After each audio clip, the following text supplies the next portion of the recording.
Before August 6, 1945, Hiroshima was a city alive with families, workers, and children at play. Its streets bustled with the sounds of merchants calling out, bicycles rattling over cobblestones, and laughter echoing from schoolyards.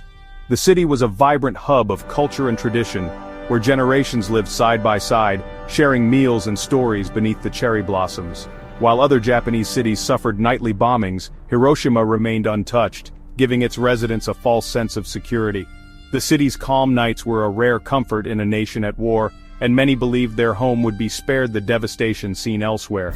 The city's wooden houses and dense neighborhoods stood intact, unaware they were preserved for a single, devastating purpose. Families tended to their gardens, neighbors exchanged morning greetings, and life continued as if untouched by the conflict raging beyond the city's borders. On that clear summer morning, people went about their routines, never suspecting their city had been chosen for a world-changing event. Children hurried to school, shopkeepers opened their doors, and workers made their way to factories, all beneath a sky that seemed impossibly blue and peaceful. The air raid sirens were ignored, dismissed as another false alarm. After so many warnings that led to nothing, people had grown used to the sound, barely pausing in their daily activities. Hiroshima's beauty and normalcy made it the perfect target for a demonstration of unimaginable power. Its rivers shimmered in the morning light, bridges arched gracefully over the water, and the city's peaceful appearance masked the fate that awaited. In a single moment, over 300,000 lives would be forever changed. The city's population, from the youngest child to the eldest grandparent, was caught in a moment that would echo through history. There was no warning, no battle, just a blinding flash, and then silence. The world's first atomic bomb used in war exploded above the city, unleashing a force beyond comprehension. The city, its streets, and its people vanished in an instant. Buildings crumbled, lives were lost, and a thriving community was reduced to ashes in seconds. The world would never be the same. News of Hiroshima's destruction spread rapidly, shocking nations and forever altering the course of human history. Hiroshima's story is not just about a bomb, but about the sudden erasure of an entire way of life, a vibrant city, its culture and its people, all lost in a single unforgettable flash. August 6th began like any other day in Hiroshima, calm, bright, and full of routine. The sun rose gently over tiled rooftops, casting long shadows on narrow streets. The city, still untouched by the devastation of war, seemed to breathe in the promise of another ordinary day. An early air raid alert was quickly dismissed and the city returned to its daily rhythm. Mothers prepared breakfast, the aroma of rice and miso filling small kitchens. Workers dressed in simple uniforms boarded streetcars exchanging quiet greetings as they began their commutes. Students, some barely teenagers, gathered to clear fire lanes, a daily act of community service, their laughter echoing down the lanes as they worked together. The Ioi Bridge bustled with life, its distinctive T-shape a familiar landmark. People crossed on bicycles and on foot, unaware it was the bomb's target.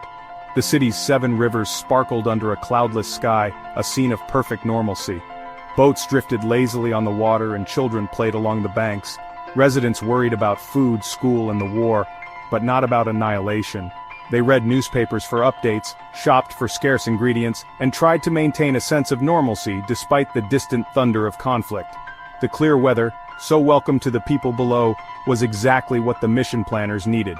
The blue sky promised another peaceful day, and families made plans for the afternoon. No one imagined that above them, a single plane was approaching with a weapon that would split history in two.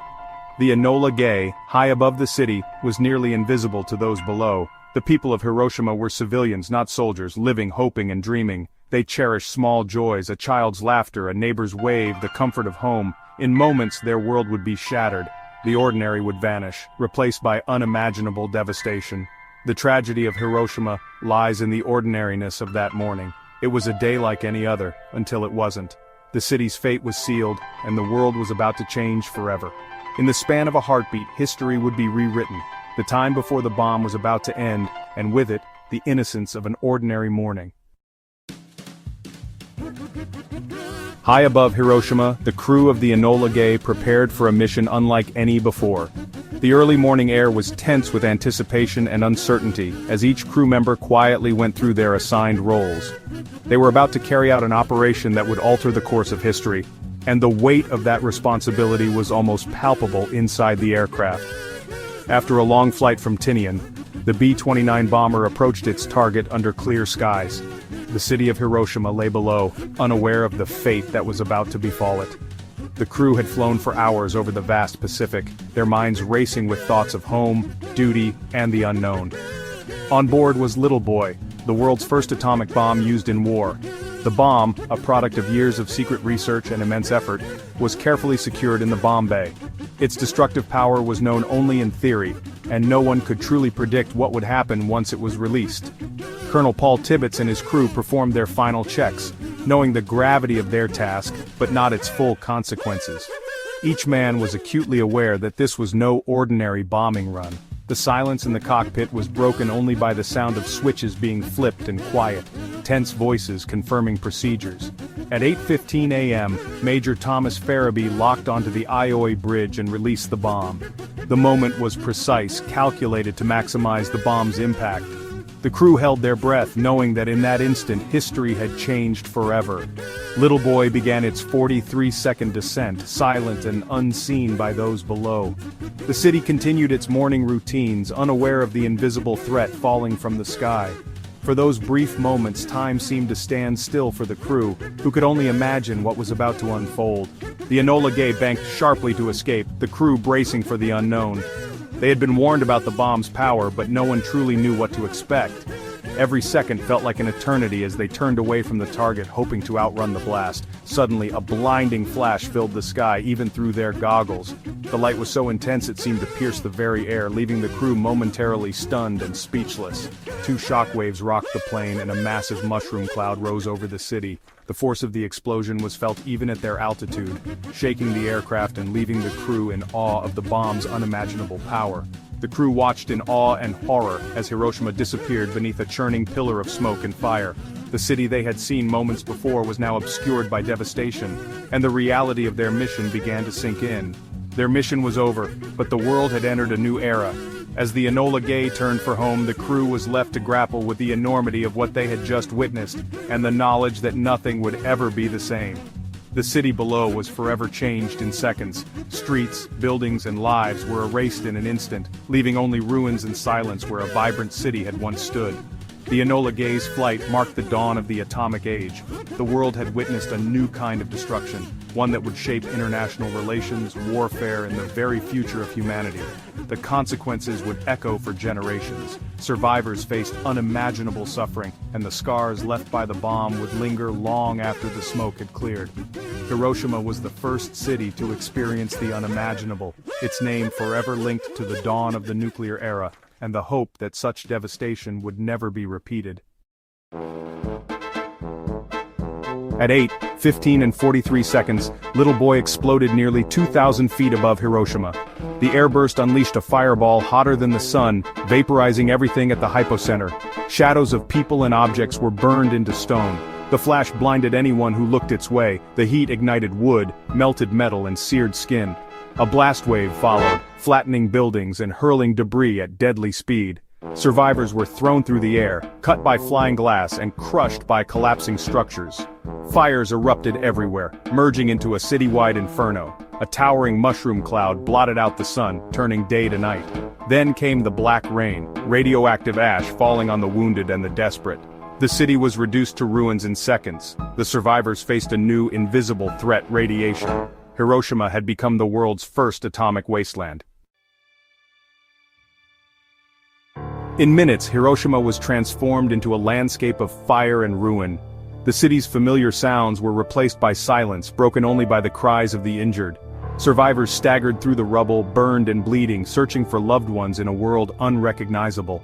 Landmarks were gone, the city's heart was erased, hospitals were destroyed, and most doctors and nurses were dead or wounded. There was no water, no help, only chaos and despair. Radiation sickness began its deadly work, bringing nausea, exhaustion, and death to those who thought they had survived. Fires raged unchecked, consuming what little remained. The government and military command were wiped out, leaving survivors utterly alone. The rivers, once a source of life, became choked with bodies. Hiroshima was cut off from the world, its fate unknown for hours. The survivors faced a nightmare with no end in sight. The city had become a place of ash, shadow, and unimaginable loss. In the aftermath, thousands of hibakusha, the bomb's survivors, began a silent exodus. Burned and dazed, they walked toward the rivers and hills, arms outstretched to ease their pain. Many collapsed at the water's edge, desperate for relief, unaware the rivers were poisoned by radioactive rain.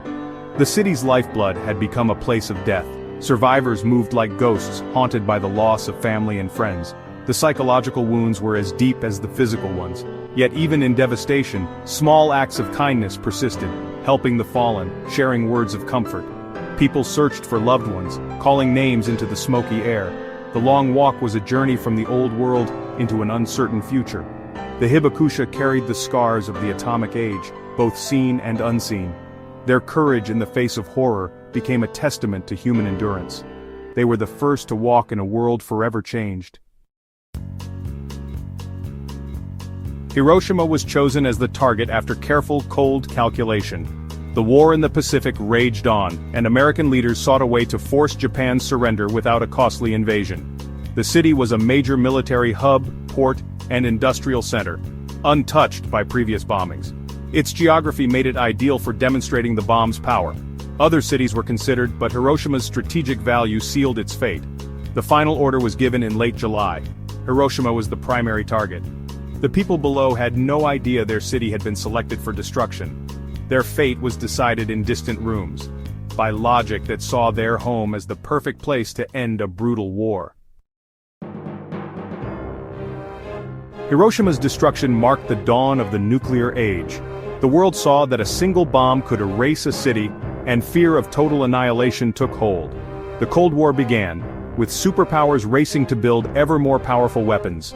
Mutually assured destruction became the new logic of survival. Schoolchildren practiced drills, families built shelters, and the threat of nuclear war loomed over daily life. Survivors of Hiroshima, the hibakusha, became voices for peace, sharing their stories to prevent future tragedies.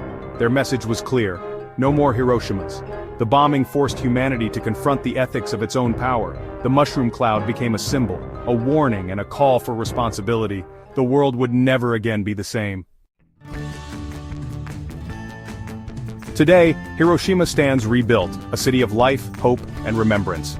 The Hiroshima Peace Memorial Park marks the blast's hypocenter, a place for reflection and learning. The A-bomb dome remains as a stark reminder of the past. Monuments and museums tell the story, not to foster hatred, but to teach the value of peace. The survivors' courage and the city's rebirth inspire the world. Hiroshima's legacy is both a warning and a beacon of hope. The voices of the hibakusha urge us to remember, to learn, and to choose peace. Their message is more urgent than ever. Let us honor their story by building a future free from the shadow of nuclear war.